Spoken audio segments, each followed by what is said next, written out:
tu presentación. Qué bien. ¿Cómo hacemos estimulación del lenguaje aquí? Esto es una cuña así para mis alumnas. Bueno, pues Jacob es maestro de educación primaria con mención en educación física y también es máster en investigación e innovación educativa, ambas titulaciones en nuestra casa, en la Universidad de Castilla-La Mancha, y actualmente disfruta de una beca FPU mientras desarrolla su tesis doctoral sobre los modelos pedagógicos de educación física, en concreto un modelo emergente llamado modelo contextualizado de iniciación deportiva. Su investigación actual se centra en variables psicosociales como la motivación, de la que veníamos hablando, o el rendimiento físico para ver en qué grado afecta a la competencia deportiva.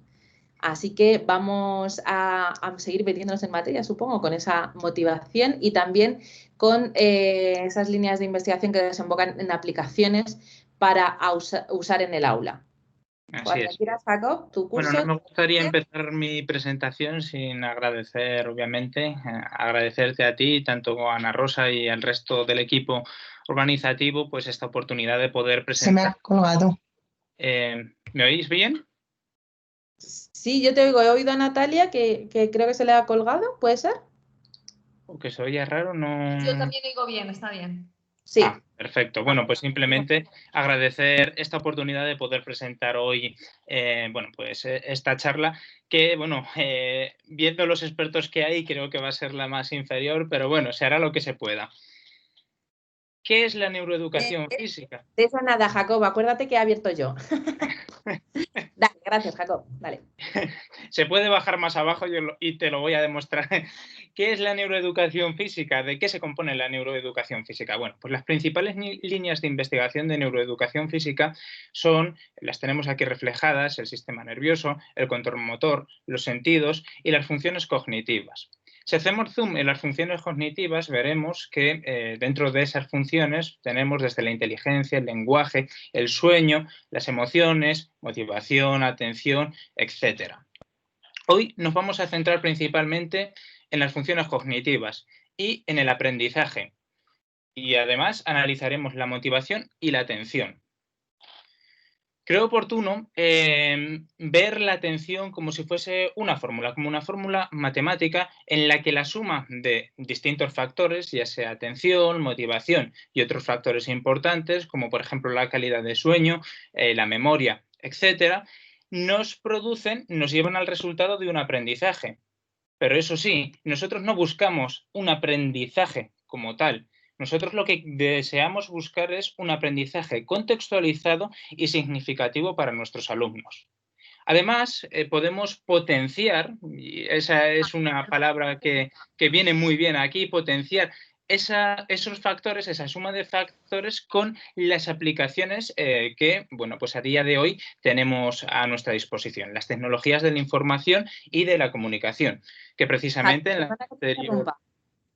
Sí. Perdona que te interrumpa. No estamos viendo la presentación al completo, entonces dale a presentar o no sé si igual te ha pasado lo mismo que a mí antes, que tenía varias pantallas abiertas, pero... De hecho, me he quitado mi pantalla, vamos a ver.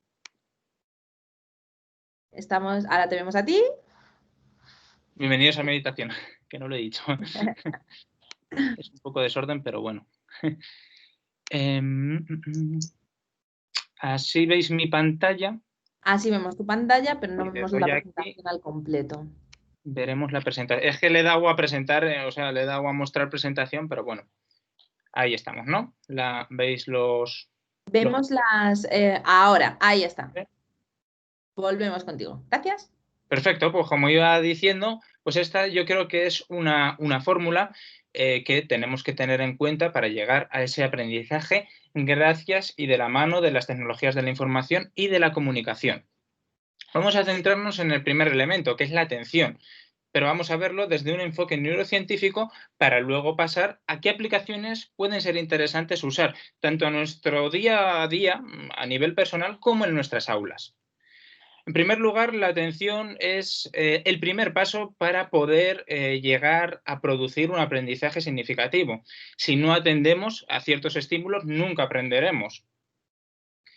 Pero claro, vivimos en un mundo lleno de estímulos, en el que constantemente estamos siendo bombardeados por estímulos, ya sea anuncios, ya sea que nos crucemos con algún conocido en la calle, etcétera. Entonces, aquí entra entra en juego las funciones cognitivas, el saber, la capacidad de saber seleccionar a qué estímulos atender y a cuáles ignorar, porque sería imposible atender a todos al mismo tiempo. Así pues, ¿qué es la atención? Bueno, pues básicamente la atención es un proceso en el que el individuo selecciona la información que estima más oportuna y, por supuesto, pues al igual que selecciona esa información, se desprende de otras. El ejemplo claro sería una clase. Una clase, al igual que en el mundo, está rodeado de estímulos, pero nosotros seleccionamos o bien escuchar a nuestro profesor o bien escuchar a un ponente y descartamos pues otros avisos, otros estímulos, como por ejemplo una notificación que nos ha llegado al móvil, etcétera. Eso principalmente es la atención.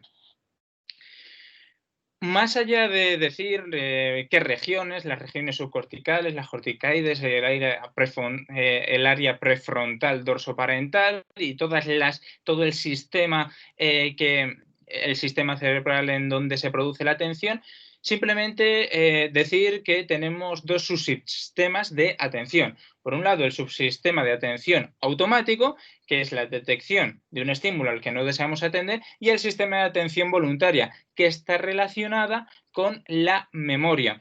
Sí, a lo mejor reduciendo esto, que está relacionada con la memoria y al fin y al cabo está relacionada con lo que hemos dicho, la definición primera, que es la de centrar nuestra atención a ciertos estímulos desprendiendo otros que no nos interesen, que no nos parezcan interesantes. Bueno, hay distintos tipos de atenciones. De hecho, la literatura recoge principalmente 9. Aquí vamos a ver unos cuantos. El primero de ellos es el arousal, la vigilia o la alerta, es el estado de conciencia y es la receptividad de estímulos. A diferencia del estado de sueño, pues es cuando estamos receptivos a recibir cualquier estímulo. Es decir, ahora mismo estamos en arousal o un estudiante. Por otro lado, el span atencional, y he puesto aquí la imagen de un maestro, es la recepción de diversos estímulos al mismo tiempo. Por ejemplo, un maestro, mientras que está encendiendo el ordenador y atendiendo a poner las claves y contraseñas, tiene que estar atendiendo a sus alumnos, a una pregunta que le estén haciendo o que hayan llamado, por ejemplo, el jefe de estudios a la puerta. Bueno, pues ese sería el span atencional.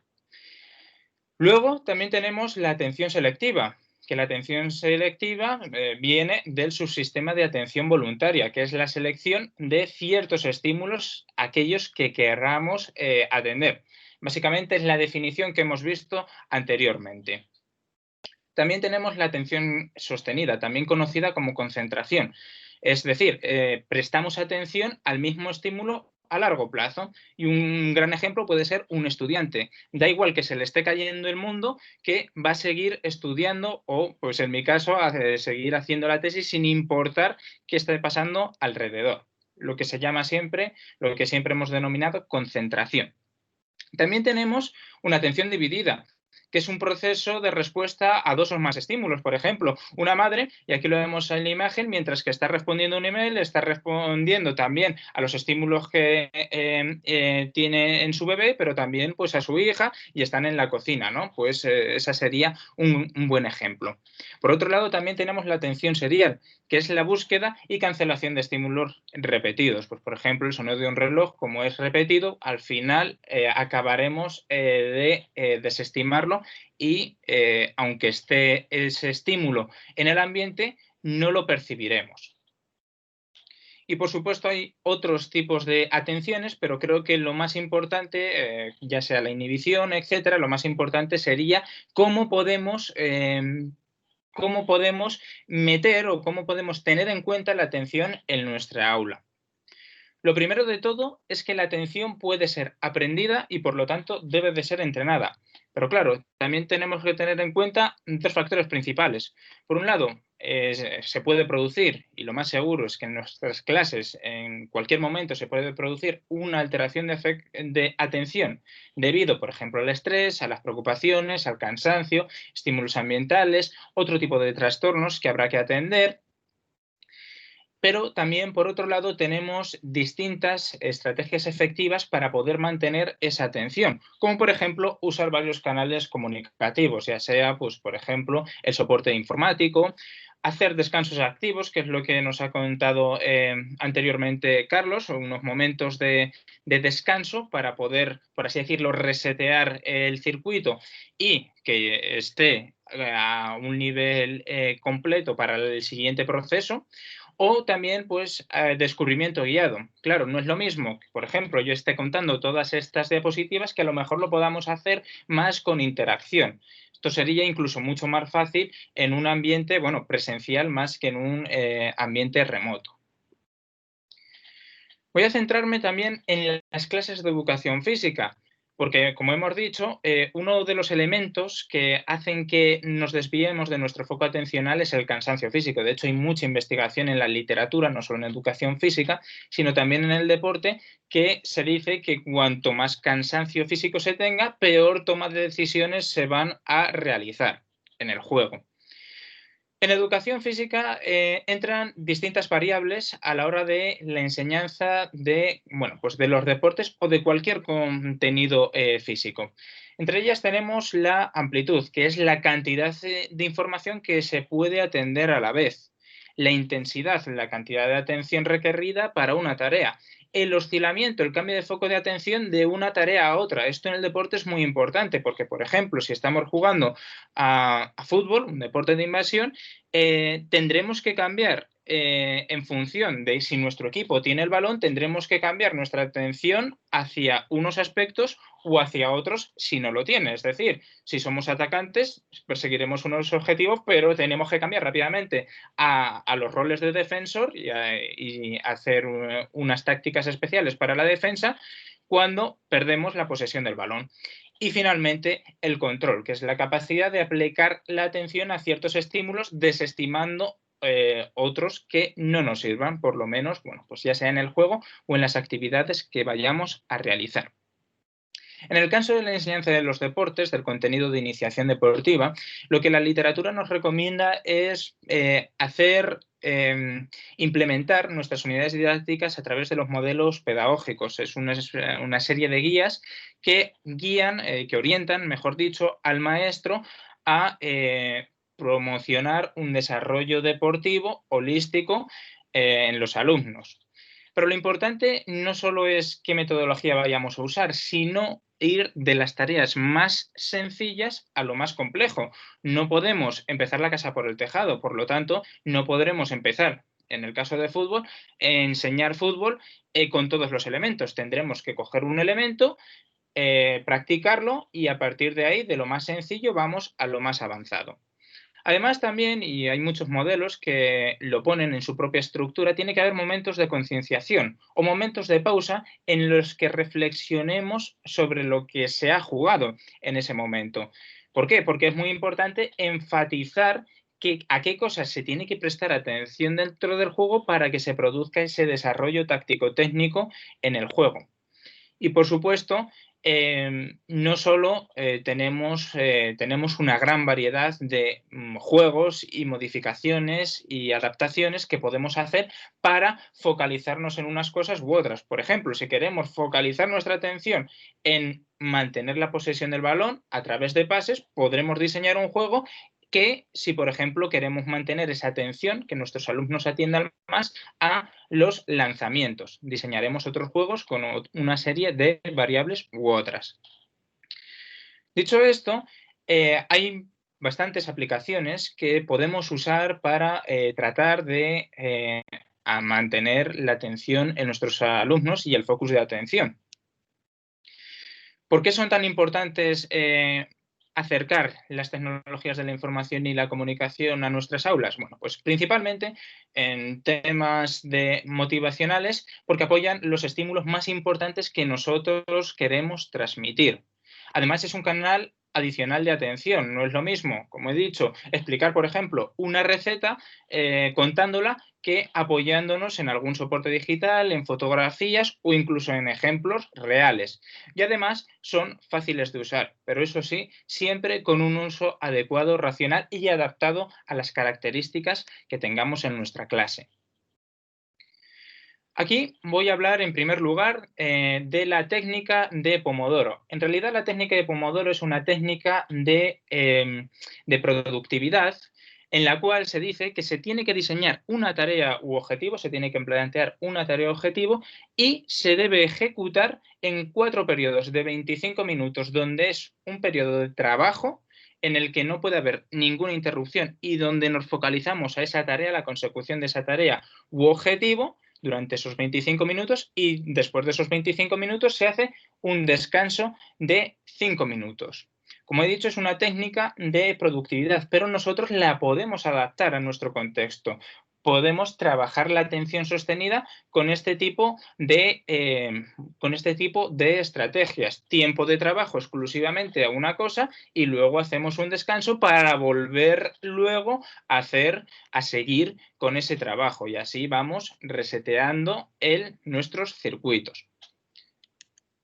En realidad existen muchas aplicaciones y, por ejemplo, los relojes de los teléfonos móviles que tenemos nos pueden servir para llevar un control del tiempo.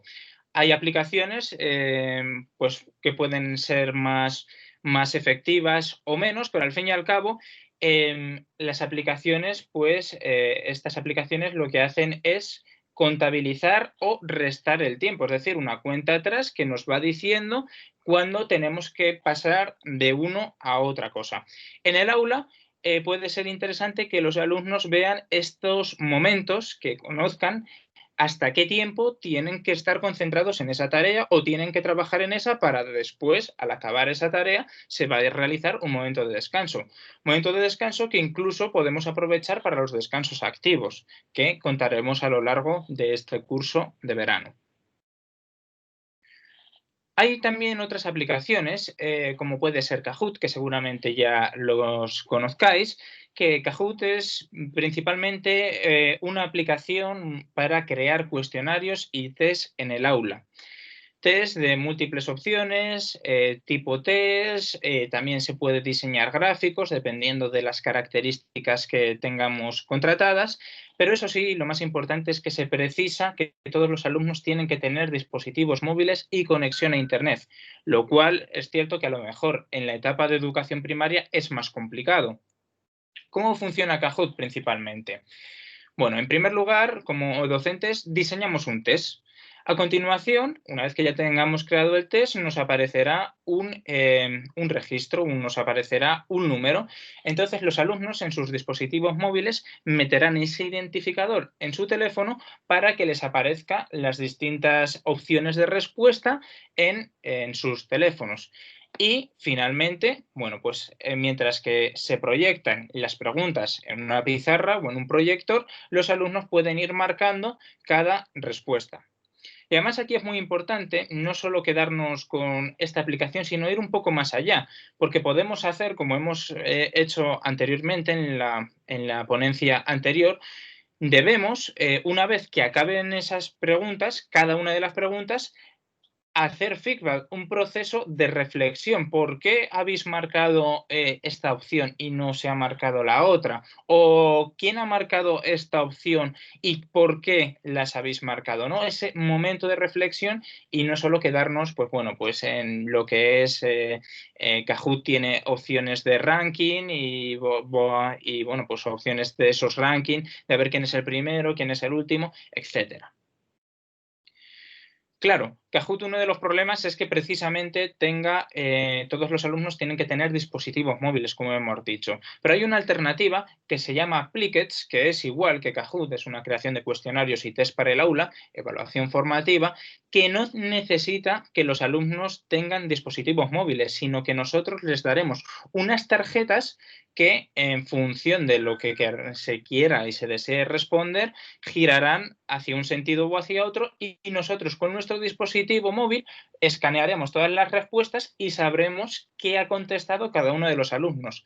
Además, esta aplicación lo que permite es precisamente eso, el no saber quién ha respondido cada cosa. A diferencia de Kahoot, que hay un ranking de alumnos, quién es el primero, quién ha respondido antes o quién tal, bueno, pues esto queda de manera confidencial y solo lo puede ver el profesor. Básicamente, Plickett funciona, bueno, pues en primer lugar, el maestro diseña las preguntas, reparte las tarjetas para cada alumno. Aquí vemos un ejemplo de una tarjeta y a cada pregunta el alumno debe de presentar, debe de alzar la tarjeta mostrando el lado, se va girando mostrando el lado que crea que es la solución. Por ejemplo, la opción A, pues la tarjeta se pondría hacia arriba. La opción B, pues giraría la tarjeta y la mostraría. Y finalmente el maestro escanearía con su teléfono móvil todas las opciones y pues, se podría pues, iniciar ese debate, ese feedback tan importante después de las respuestas. Esto también es muy importante y puede ser muy interesante aplicar para cuando en nuestras aulas siempre, bueno, pues tengamos el típico caso de los alumnos, que hay alumnos que no responden porque sean tímidos, que nunca van a alzar la mano y a hacer alguna aportación, pues esto pues, puede ser también una buena alternativa para trabajar con ellos y trabajar en toda la clase.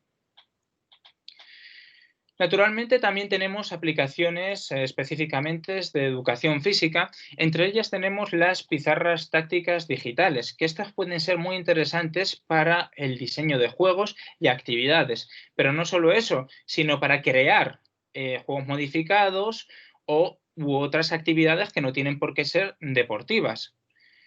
Además, estas aplicaciones, a diferencia de una pizarra, como podemos ver en los en los descansos de los partidos de baloncesto, permiten animar las jugadas y, como ahora veremos, tenemos la posibilidad de incluso hacerlo tridimensional. Y esto ofrece también un análisis detallado a las posibilidades del juego. Si estamos hablando de iniciación deportiva, podemos trabajar aspectos táctico-técnicos en esas aplicaciones y ver qué posibilidades tienen los jugadores y, bueno, pues que ellos vayan descubriendo tanto en el juego real como en estas aplicaciones de pizarra digital. Es decir, que lo vayan viendo ellos mismos tanto en la tablet como en la vida real. Hay muchas aplicaciones de pizarras tácticas, entre ellas, pues bueno, la pizarra táctica, baloncesto, balonmano, hockey, voleibol, y hay otras, como os he dicho, que incluso tienen la característica de hacerlo tridimensionales, por ejemplo. Vamos a pasar a continuación a la motivación, el otro factor importante que habíamos visto en la fórmula. Y claro, la motivación en el aula es muy importante, pero tenemos que tener en cuenta una cosa. Supongamos, por ejemplo, el caso de Miguel. Miguel es un niño de 10 años que tiene poca habilidad motriz. No está motivado por ningún deporte y, pues bueno, pues no le gusta la educación física.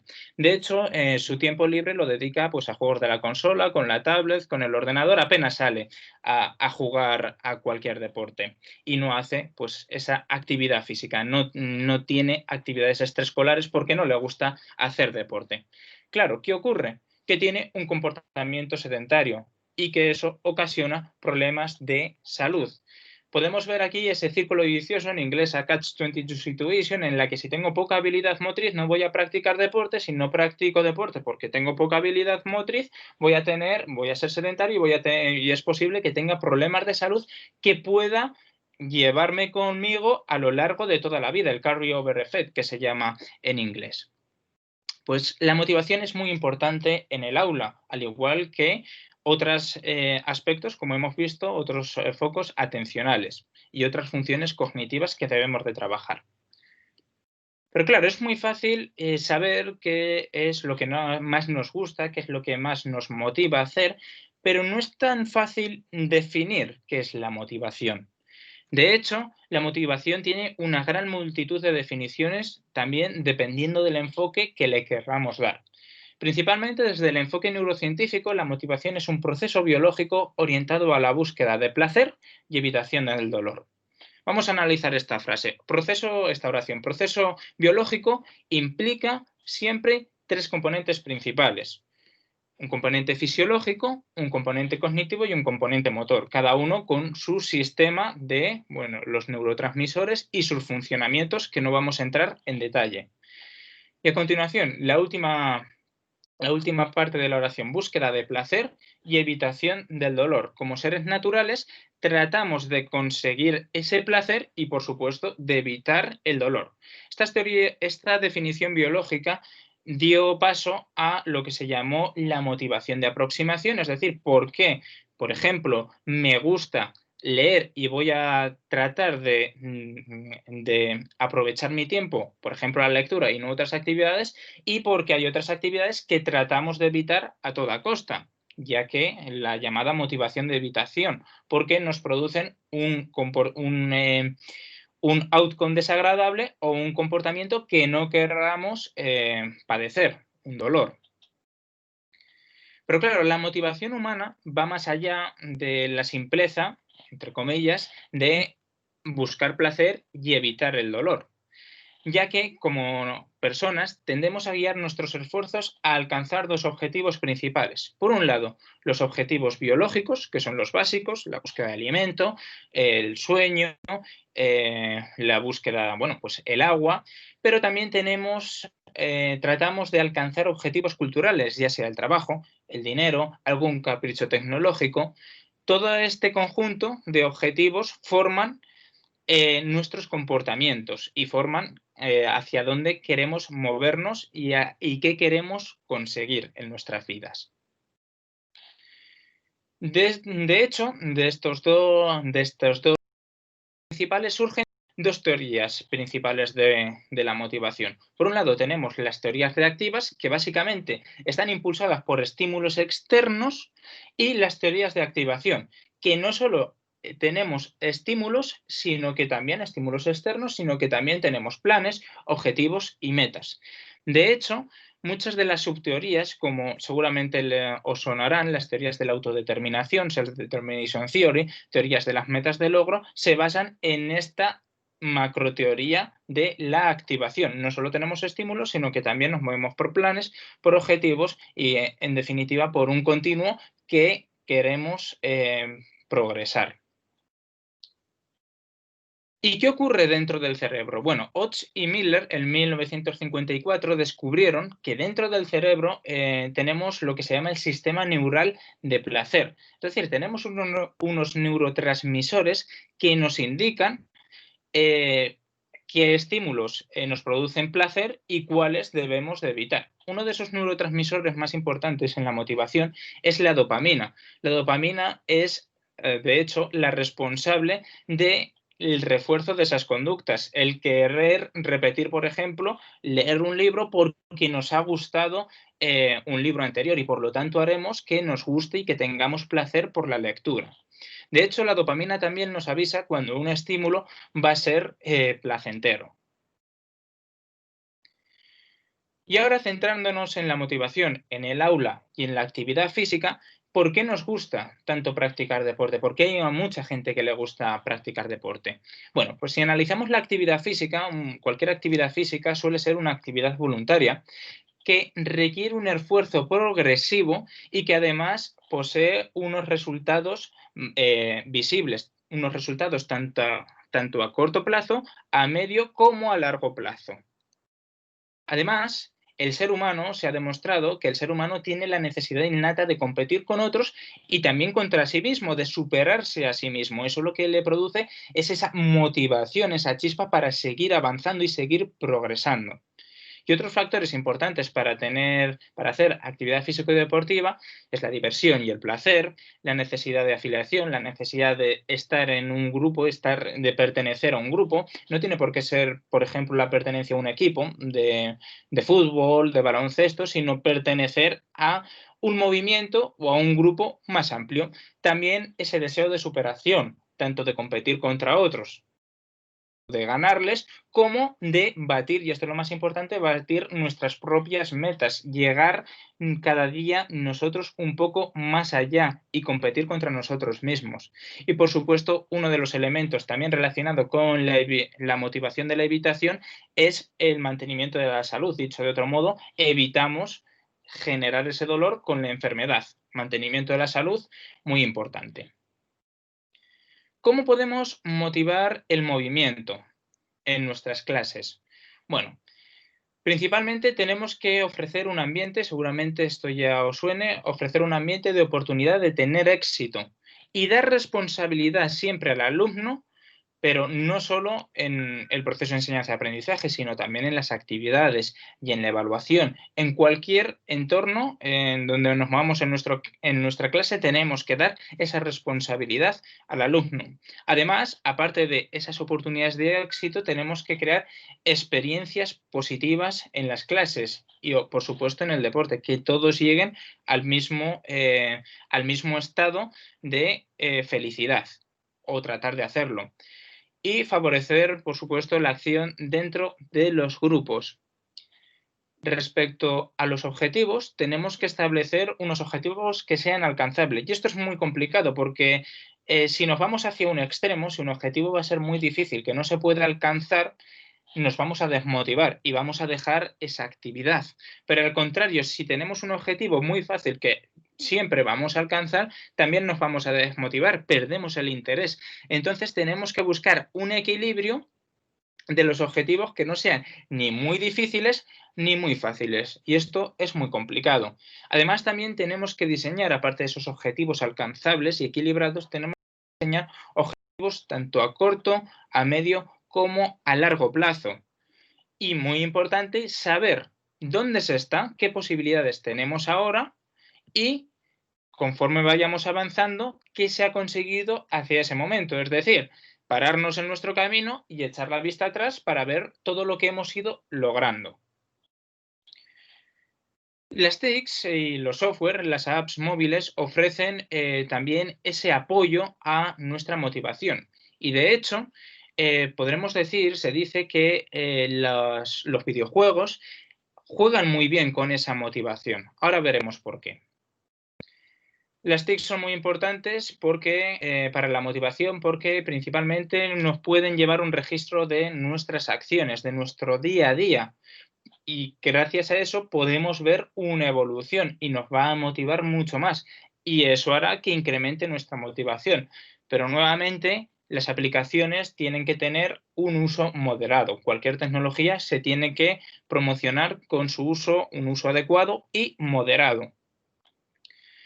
La primera de las aplicaciones que quiero hablar de este modelo es establecer objetivos diarios y el avance de proyectos. Aquí propongo la aplicación de Todoist. Todoist es una aplicación en la que podemos crear una lista de tareas y proyectos y, lo más importante, cuando hayamos completado esa tarea, la marcamos como hecha y podemos seguir evolucionando. Además, Todoist, aquí lo vemos, una captura de pantalla. Todoist tiene un componente lúdico, es decir, por cada actividad, por cada tarea o por cada proyecto que completemos, nos va a dar puntos, en el programa se llaman karma, nos va a dar puntos de karma y va a hacer que subamos de nivel y, bueno, pues nos dice que a mayor karma, mayor productividad somos. Un componente un poco lúdico.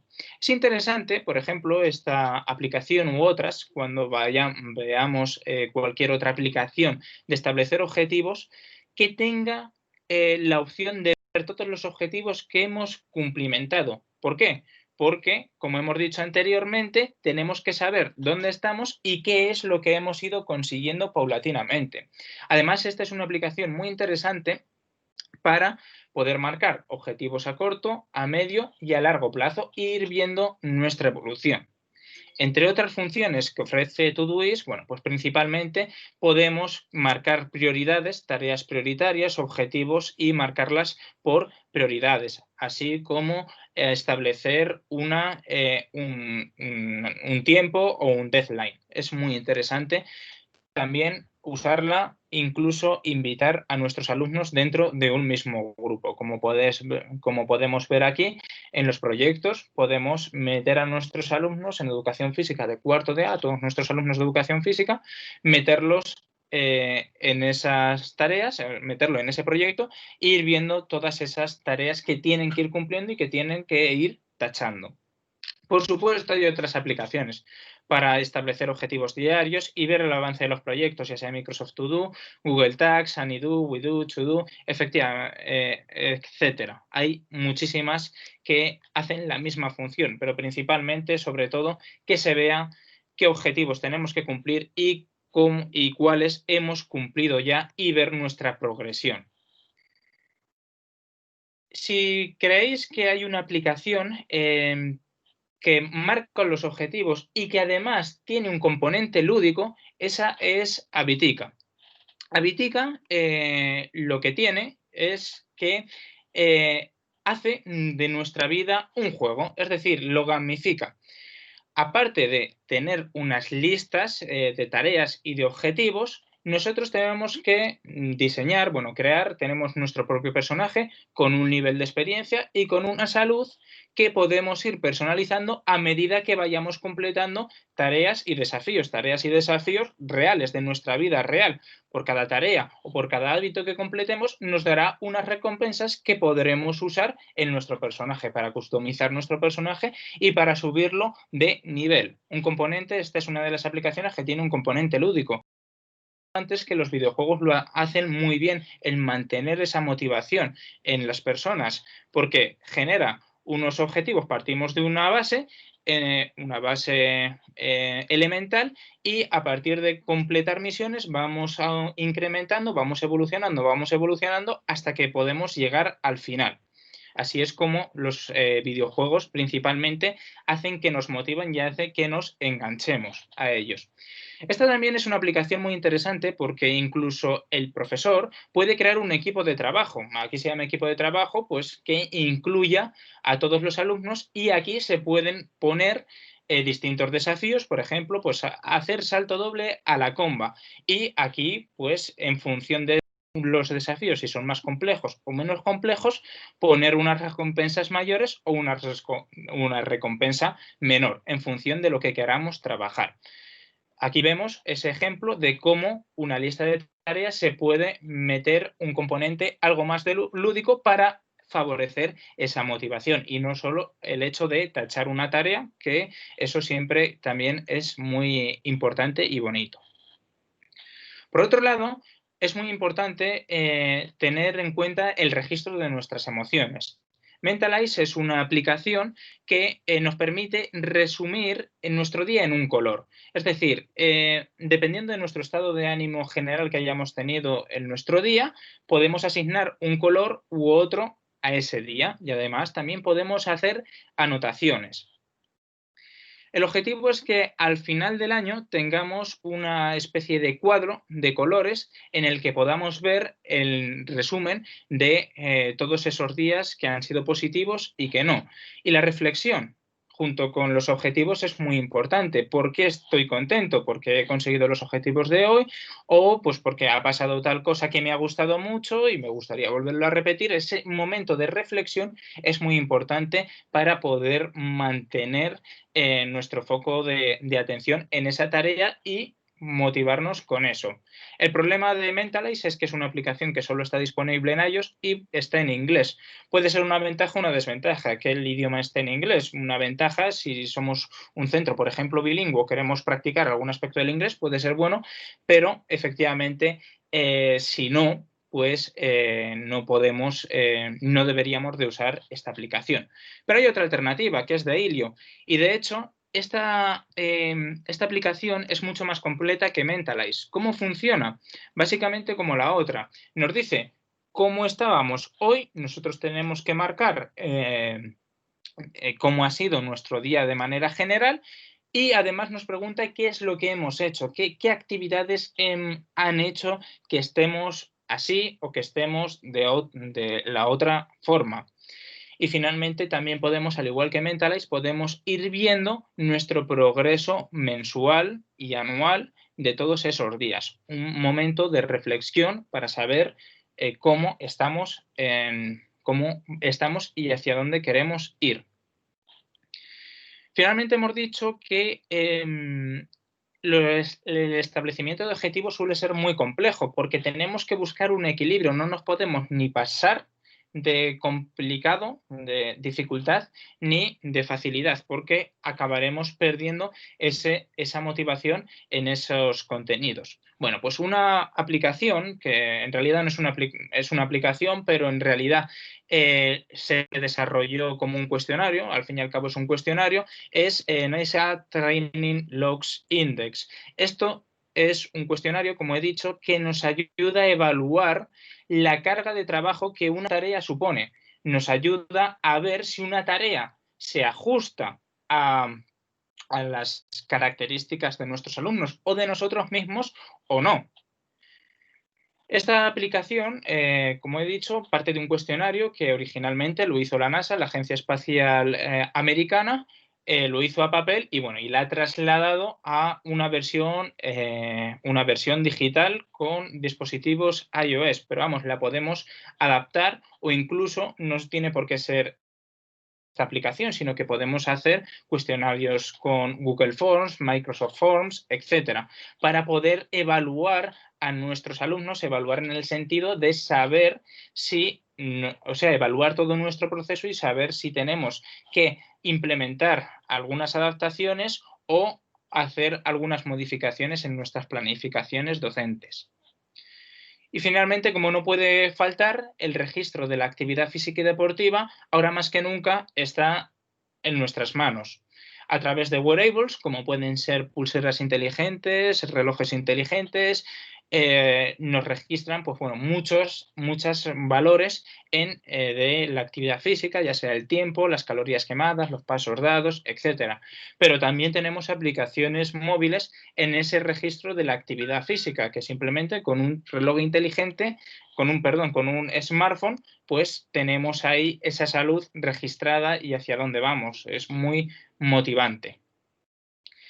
Hace unos años presentamos un póster de todas las aplicaciones principales que había en el mercado, un póster en unas jornadas del Centro de Estudios Sociosanitarios de la Facultad de Enfermería de Cuenca, que podéis acceder escaneando ese código QR o también accediendo a mi perfil de academia.edu. Aquí lo que hicimos principalmente fue presentar todas esas aplicaciones de actividad física y deportiva y ver qué componentes tenían unas y cuáles y qué componentes pues no tenían o cuáles eran las fortalezas de unas y de otras. Principalmente en este tipo de aplicaciones, lo interesante, ya sea Pacer, Endomondo, Rantastic, es que podemos incorporarnos a algún desafío público, por ejemplo, andar 6.000 pasos diarios, es un desafío abierto y es público, y si nosotros damos nuestro consentimiento podemos ver un ranking mundial, o también, que es lo importante, hacer desafíos privados, es decir, con nuestro aula hacer un desafío. De hecho, se está implementando esto en una asignatura de nuestra facultad en el Departamento de Educación Física, con la aplicación Endomondo, se ha cogido a toda la clase y se le ha metido en un desafío. Entonces, pues cada uno va registrando su actividad física y finalmente pues se verá quién ha hecho más actividad física o menos. Un reto.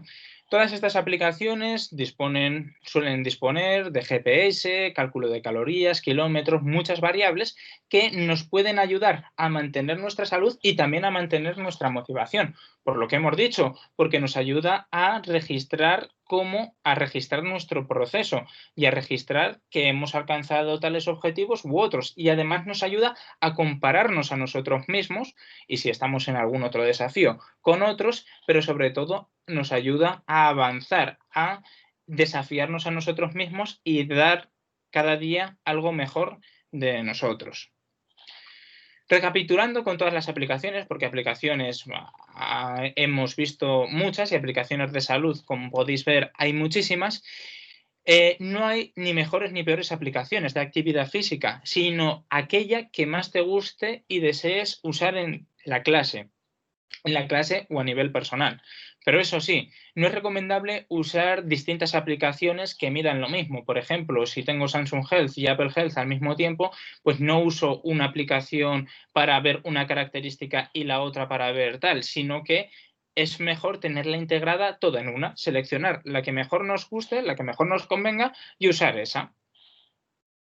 Y finalmente, esto ya acabo y dejamos momento de debate y de aportaciones que seguramente sean incluso más interesantes que mi exposición. Una última cosa más, recapitulando con esa última que hemos dicho de las actividades físicas, de las aplicaciones. No hay ninguna aplicación que sea mejor o peor que otra, sino aquella que más nos guste y que nuestra clase pues, podamos ver que puede funcionar. De hecho, una aplicación puede funcionar pero no para otra. Lo mismo ocurre en la clase. A lo mejor Kahoot me funciona bien en una clase, pero cuando voy a otra clase, pues no funciona tan bien. Eso sí, si deseamos implementar varias aplicaciones a la vez, ya sea Todoist con Mentalize, etcétera, lo que se recomienda es escoger primero una aplicación y usarla diariamente y paulatinamente introducir la otra, ya que si presentamos las dos aplicaciones a la vez, puede haber una sobrecarga de información y de hecho se pueda producirse el efecto contrario que el que deseamos. Finalmente, todo esto que hemos visto en la presentación, podéis escanear este código QR porque hemos elaborado pues, una guía que nos detalla un poco más toda la información y además aquí se incluyen las referencias y las citas bibliográficas de todo lo que hemos ido exponiendo. Simplemente, como siempre me gusta acabar con una frase célebre y creo que esta es la más adecuada para esto, ya que toda persona puede ser, si se lo propone, escultor de su propio cerebro. Pero es que además nosotros como maestros podemos ser arquitectos de los cerebros de nuestros alumnos y eso es muy importante. Y con la tecnología de la información y la comunicación podemos llegar a un nivel mucho mayor y un aprendizaje mucho más significativo que antiguamente se hizo. Muchas gracias por vuestra atención. Aquí os dejo mi contacto por si tenéis alguna duda y pues por supuesto pues ahora estaré encantado de tratar de resolver aquellas dudas que tengáis.